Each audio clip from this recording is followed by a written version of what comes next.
বাংলার দুর্গাপুজো, বিশেষ করে কলকাতার দুর্গাপুজোর রঙ্গমঞ্চে আমরা যে উত্তরণের পর্যায়ে দেখেছি, সেই পর্যায়টা এবারও বজায় থাকবে কিনা। গোটা রাজ্যের মানুষের কাছে এই শিল্পকে এক নতুনভাবে প্রতিষ্ঠা করেছেন, তাদের মধ্যে অন্যতম একজন তিনি সুশান্ত পাল।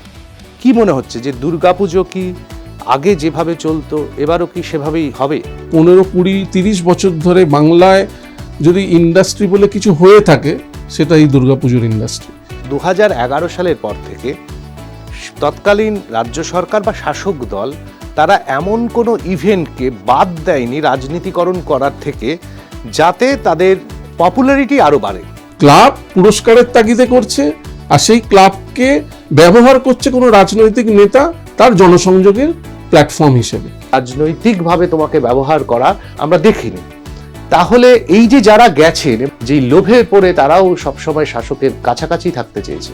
আজকে আমি কেন তোমার স্টুডিওতে বসে আছি, মাঠে নেই? বর্তমান যে সরকার আমাদের কাছে আসছেন, তারা এই দুর্গাপুজোটাকে কিভাবে গ্রহণ করবেন? মমতা বন্দ্যোপাধ্যায় তিনি দুর্গাপুজোর একজন পৃষ্ঠপোষক ছিলেন। এই যে বিভিন্ন প্রতিমার চোখ এঁকে দেওয়া, সেখানে উদ্বোধনে যাওয়া, এবং সেই এই যে নিজে একটা অংশগ্রহণ করছেন। বাংলা এখন এই শিল্প সংস্কৃতির একদম কিনারায় এসে পৌঁছেছে। মানে কিনারা কেন আমি বলবো, হয়তো খুব নিচে পড়ে গেছে, খাদে পড়ে গেছে।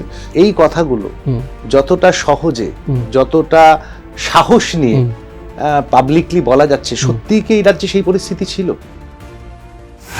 শুনবো তোমায় 8ই জুন সোমবার রাত 9টা, আর প্লাস নিউজ ডিজিটাল।